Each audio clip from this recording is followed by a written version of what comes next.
Here is the approach I want you to really think about. So when we think about Form SS-4, I want you to look right now on the screen. So SS-4 allows you to have to apply for an EIN, and it's one of the, I need to really specify that you can always apply for an EIN electronically via the IRS website. But if for any reason you want to actually apply manually, this is also possible, not a problem. So this is how things go here. So I want you to look right now on the screen. So the first part of this form SS-4, you want to put your legal name. So this is the legal name of the entity for whom the EIN has been requested. So you want to put your name, you want to put the trade name of the business. So if the name that you have, the legal name of the entity is different from the trade name, for instance, you have the DBA, doing business as, so you want to put the DBA on line 2. And line 3, you want to put the executor, the administrator, like the person who really has to take care of this. Like if the IRS were to reach out to the company, whom the IRS will reach out to. Okay, and now 4A here, you have to put the mailing address. 5A, if this is applicable, you put the right information there. And 4B, this is where you put the city, the zip, and the state. And line 6, the IRS wants to have more information about where the business is located. So here we are speaking about the geographical jurisdiction, if you will. So for our hypothetical case, we put here Suffolk County in New York State. And line 7A, you want to put the name of the responsible party, and also the social security number of that responsible party. So it's really important for the IRS to be able to reconcile the person actually filing the form to the entity that really wants to have the EIN. And so from 8A and 8B, if this is applicable to you, you actually check the right form there. And for our hypothetical case, we have 10 members for our LLC. And 9A, you actually check the right form here. So here we are choosing a partnership. And 9B, if this is applicable to you, you actually check that as well, not a problem.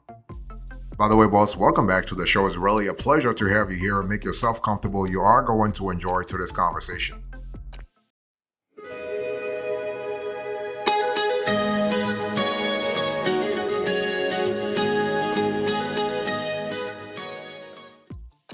Next, what I want to show you here, you can see this on the screen. We are talking about the reason for applying. So you only need to check one box, don't check two, okay? So here we just put compliance with IRS withholding regulations. In other words, why are you applying for an EIN now? So you want to put that. And one thing I want to see here is that you have to really, you have to see what really works for you. Even though the IRS says check only one box, we checked here more than 2 or 3 boxes. Three boxes. I just wanted to show you what the reasons could be. For instance, it can be for a banking purpose. Let's say you want to open a new bank account and they are asking you to have an EIN. Or let's say you have purchased a going business, so you have an existing business that you have purchased, so you need to change your EIN, for instance, okay? Or if there is another reason, then you want to specify that. Line 11 here, you want to specify the date the business started or acquired. In other words, if you acquired a new business, then you want to specify that. Line 12, you want to put the closing month of accounting year. So for our case here is December, but this relates to your fiscal year. Your fiscal year doesn't have to be from January through December. It can be from March to February and so on and so forth. And also, if line 13 and 14 apply to your situation, you want to specify the right information there. So we're speaking about for line 13, for instance, if you are in agricultural sector, or if you have a household sort of employment situation, you want to mention that. Line 15 here, you want to also talk about the first date wages or annuities were paid. So we put here December 1st, 2021.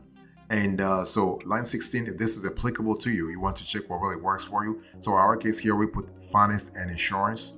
And if line 17 doesn't apply to us, but line 18, so here we put no. So this is, again, this you have to check, okay? And if there is a third party designee, you want to actually mention that also on this form. And please make sure that you put the designee's name, the address, and zip code. And please do not forget to sign at the bottom. This is so important because otherwise the IRS will not process your application. Very important. Boss, I want to quickly remind you of today's topic. We are having a conversation about the Form SS-4.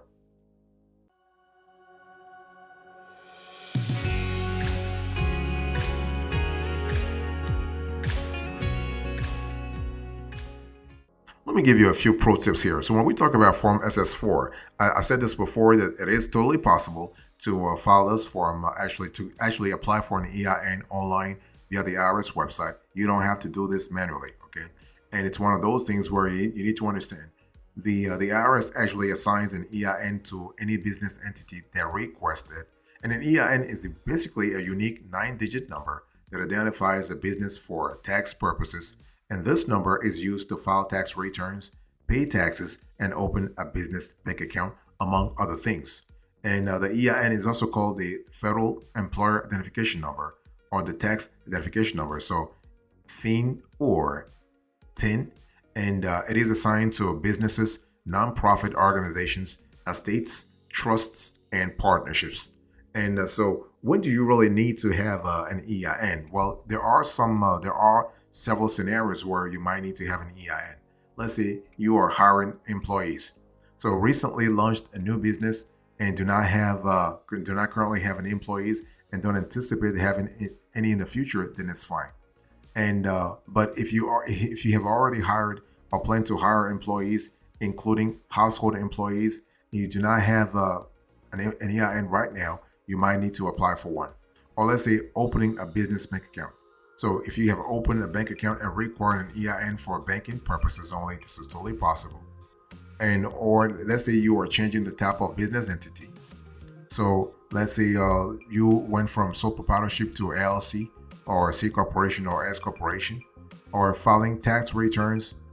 If you are a withholding agent for taxes on non-wage income paid to an alien, whether an individual, corporation, partnership, and are required to file Form 1042, the annual withholding tax return for U.S. source of income of foreign persons as an agent, broker, fiduciary manager, tenant, or spouse.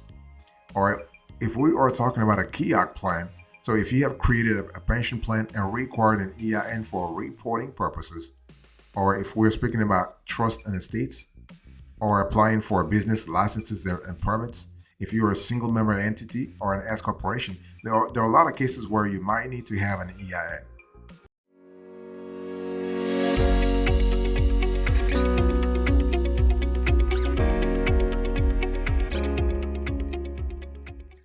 I want to talk to you about the necessary documents for IRS Form SS-4. So the thing here is that the laws is pretty straightforward when it comes to the kinds of documentation you need to submit to actually qualify for a Form SS-4.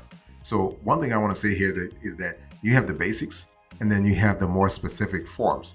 So what are the basics? We have the legal name of the business entity.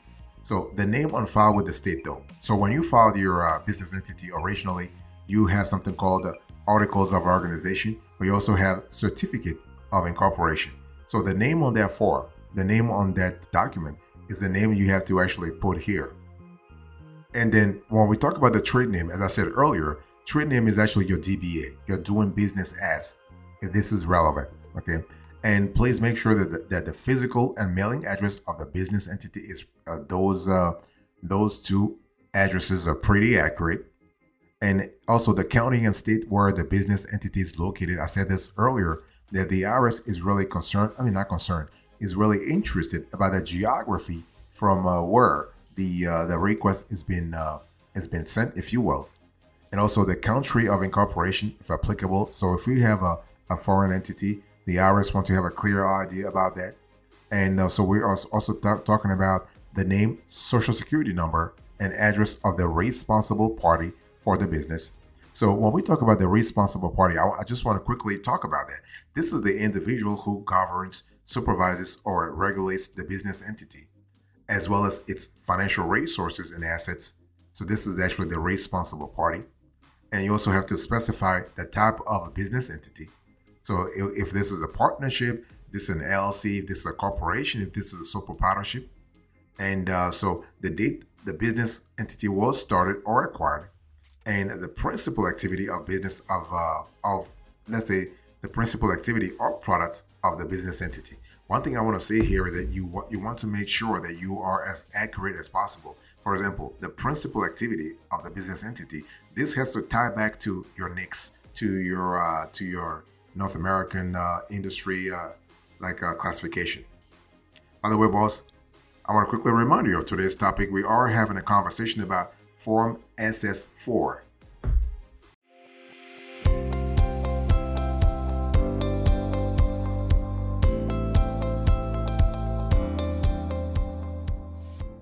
I want to talk to you about the methods of filing this form. So this form is pretty straightforward. And one thing I want to say here is that when we talk about Form SS-4, there are three methods for filing this form. So we are speaking about online application. This is actually the preferred method that a lot of small businesses want to go by or want to go with. You also have mail or fax application. So this is totally possible. And also you also have in some cases a telephone application process, but this is only available to international applicants. So online application process for Form SS-4 is the most convenient and expedient method of obtaining an EIN. So you want to utilize the online application process. And this is really very easy.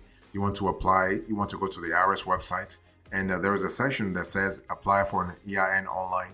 You want to read carefully and agree to the terms and service of the IRS. And you want to select the type of business entity that applies to you. Provide the required information such as the legal name of your business, your social security number or taxpayer identification number, and your mailing address.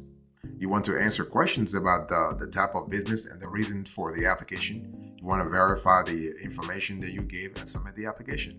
And then you are able to receive your EIN immediately. That's what we love about this method, is that you are getting your EIN right away. Of course, later on, the IRS will send you an EIN in the mail to sort of officialize the whole conversation, the whole interaction, but you get your EIN right away. And so you are also able to apply for an EIN by mail or fax. So this is really cool. So you just need to download the Form SS-4 from the IRS website, or you can request a form by mail. You want to fill out the form using black ink and write legibly. You want to sign and date the form. You want to mail or fax the completed form to the appropriate IRS address or fax number. And so the thing is that the address depends on your location. So you want to be sure that you are sending to the right location based on your geography, based on your states and city. And then you want to wait for the IRS to process your application and send your EIN. So this is a little longer though. And you are also able to file Form SS-4 by telephone, as I said before. But just make sure that the number here is a 267-941-1099. And this phone line is available between 6 a.m. and 11 p.m. Eastern Time. So we are speaking Monday through Friday. This is only for international applicants. Let me talk to you about the steps here, the steps you need to follow when we talk about Form SS-4. And so one thing I want to say here is that you need to understand that you want to gather the necessary information no matter what, okay? So we're speaking about all information about your business, such as the legal name, the trade name, the mailing and physical address. And also you want to know the entity's responsible party name and SS number, so social security number or taxpayer ID number. And so when we talk about so you have to really talk about the general information, the general info section. So we're speaking about you entering your business information, your business address, your business responsible party information, so you have a clear idea what's really happening to you. And also you got to think about the business type info section, and this is kind of important. And you want to complete the other business information section, so you have a clear idea what's really happening at your business level. And one thing I want to say here is that when we talk about the other business information section, we are speaking about you selecting reason for applying for an EIN. For instance, you want to provide the business start date and fiscal year end. You want to estimate the number of employees for the next 12 months. You want to indicate a filing form 944, and you have to provide also the first wage payment date. This is totally possible in some cases.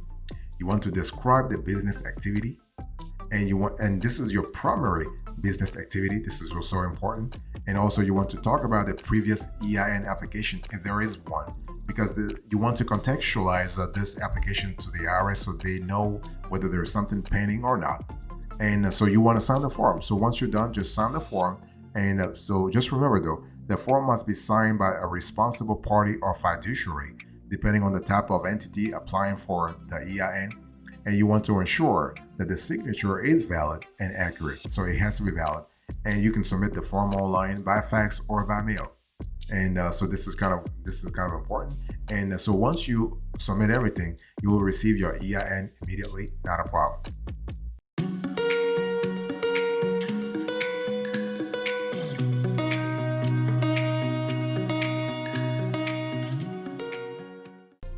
So after submitting a form SS-4, there are a few things that happen. So basically, after filing the form SS-4, the IRS will review your application and assign an EIN. And if you file the application online, you get the EIN immediately. If you apply by mail, fax, or telephone, you'll receive your EIN by mail within 4 weeks. So 4 weeks, this is about the right time frame when we talk about mail filing. Now, there are some common errors to avoid when filing form SS-4. So you have missing or incomplete information. So you want to ensure that you fill out all the required fields on the form SS-4 application. So the bottom line here is that it's all about transparency, right? It's all about you looking at the form itself and saying, okay, I have this information, I have all the things that I need, and have I provided accurate and complete information, including the responsible party's name, social security number or EIN, and contact information. And you want to make sure that you have correct business entity type. Do not provide incorrect business entity type. You want to select the appropriate entity type that best describes your business or organization. And common types include sole proprietorship, partnership, LLC, corporation, and nonprofit organization. And also make sure that you do not have mismatched information. So the information provided on the Form SS-4 application matches the information on your tax returns, such as your legal name, address, and taxpayer identification number. Also make sure you think about incorrect formatting. So follow the IRS's guidelines for formatting information on the Form SS-4 application, such as using proper capitalization and punctuation and avoiding special characters. This is kind of important because you do not want to give the IRS any reason to delay your SS-4 application. Delay the review of the application, okay? And also inconsistent signatures can be one bummer. So make sure that the responsible party signs and dates the Form SS-4 application and that the signature matches the name provided on the application. And another reason that could really be a common error is not including a valid reason for applying. So a valid reason for applying for an EIN can include starting a new business, hiring employees, or changing the legal structure of your business. Bottom line here is that you want to double check everything before submitting SS-4.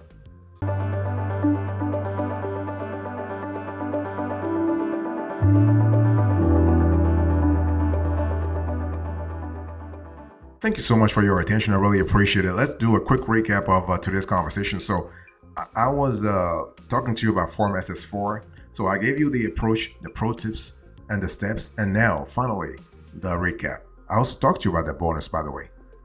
Now the recap. Thank you so much. God bless you. I'll speak to you another time. Until then, remember, stay marvelous.